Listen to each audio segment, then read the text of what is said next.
Qadim shaharlarning birida keksa bir odam yashardi. Uni odamlar Maxdum donfurush deb atashardi. Donfurush har kuni eshagiga bir qop don yuklab bozorga olib chiqar. Shu bilan tirikchilik qilardi. Mehribon kampiri va qarigan chog'ida Xudodan tilab olgan yakkayu yolg'iz qizi bor edi. Ular kamsuqumgina hayot kechirishardi.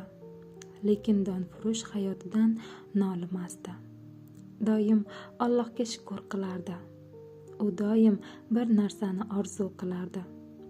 Ya Robbim, qizimni to'yini ko'rib olsam, armonim yo'q derdi u. Lekin vaqt o'tib, u qorib qoldi. Belidan quvvati ketdi.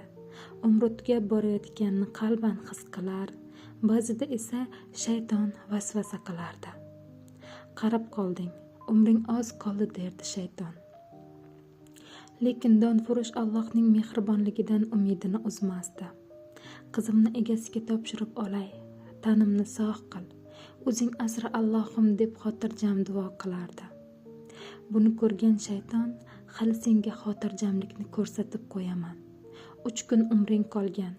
Shunday qilayki, vahimadan yuraging yorilib o'lsin, dedi shayton va reja tuza boshladi. O'sha kecha donfurush tush ko'rdi. Tushida qarshisida oppoq kiyingan, nuroniy bir inson qiyofasida shayton paydo bo'ldi. Ey donfurush, seni 3 kun umring qolgan. Tayyor tur dedi va ko'zdan g'oyib bo'ldi. Donfurush qo'rqib uyg'ondi. Yuragi g'ashlandi. 3 kundan keyin o'lamanmi degan o'y yuragini ezdi. O'sha kuni u ko'rgan tushini hech kimga, hatto kampiriga ham aytmadi. Vaqt o'tgan sari qo'rquvi kuchaydi. Har xil o'ylar bilan birinchi kunni qanday o'tkazganini ham bilmay qoldi. U hovli supurayotgan qiziga termulib, 2 kun umrim qoldi deb o'yladi va yig'lab yubordi. Ertasi kun ertalab eshagiga bir qop don yuklab bozorga otlandi. Kimsasiz yarim yo'lga yetganda uni vahima bosdi. Nahotki ertaga o'lib ketsam, nahotki qizimning to'yini ko'ra olmasam, qizimni kimga tashlab ketaman? Uning ko'zlari yoshlandi. U to'xtab, biroz o'ylanib turdi.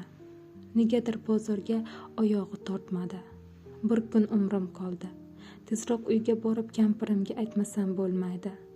U shunday xayollar bilan bir qop donni eshakdan tushirdi-da, yo'l chetiga sochib yubordi. Tezroq bormasam bo'lmaydi. Bosh ko'zimdan sadaqa.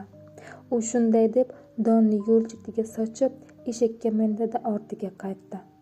Yo'l chetida sochilib yotgan donlarni osh-nahor qushlar yeb bitirishdi. Donfurush uyga kelgach, xuddi vidolashayotgandek kampiriga qaradi. Xotin, meni umrim tugadi. Ertaga oxirgi kunim dedi u afsus bilan va ko'rgan tushini aytib berdi. Nimalar deyapsiz? Umringiz ham, ajalingiz ham Xudoning qo'lida.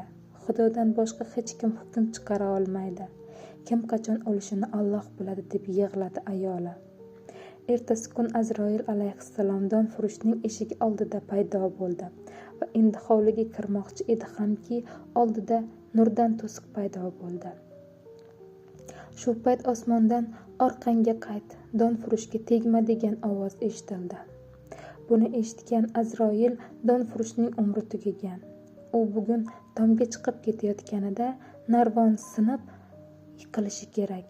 O'sha yerda jonini olishim buyurilgan dedi Azroil. Ola olmaysan dedi ovoz. Nega?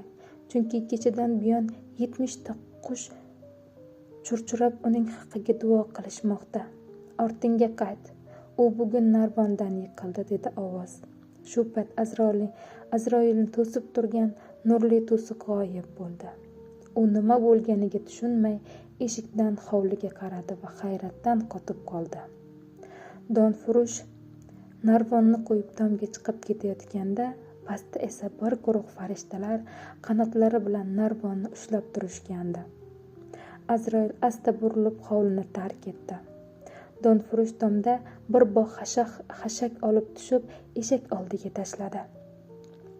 Bechora donfurush hozirgina narvondan tushayotib, uning narvoni hayot va o'lim o'rtasida turganini xayoliga ham keltirmadi. Ketdi. Donfurush xavotir bilan kutgan tun ham o'tdi. Lekin u o'lmadi. U qo'llarini duoga ochib, "Yo Robbim, sening irodangsiz hech narsa bo'lmas ekan. Taqdir qo'limizda emas, ammo duolarimiz balodan asrab qolarkan." Buni ko'rgan kampiri va qizi ko'zlarida yosh bilan qarab turishardi. Shahar ahli bu voqeani eshitib, inson qancha qo'rqmasin, ajaldan qocholmaydi. Lekin sadaqa va duo taqdirni yengillashtiradi deyishdi ular. Oradan oylar o'tib, Donfurushning qizi voyaga yetdi. To'y bo'ldi. Qizi mehribon, odobli oilaga turmushga chiqdi. Donfurush va kampiri qizi baxtli hayot kechirayotganini ko'rib, qalbi xotirjam bo'ldi. Donfurush umrining qolgan qismini yana shukronalik bilan o'tkazdi. Qizi nabiralar ichida piru badavlat, xotirjam umr kechirdi. Ular har kuni kampiri bilan qushlarga don beradigan bo'lishdi. Rivoyat yoqqan bo'lsa, layk bosib izohga "Allohga shukr" deb yozib qo'ying. Obuna bo'lishni unutmang.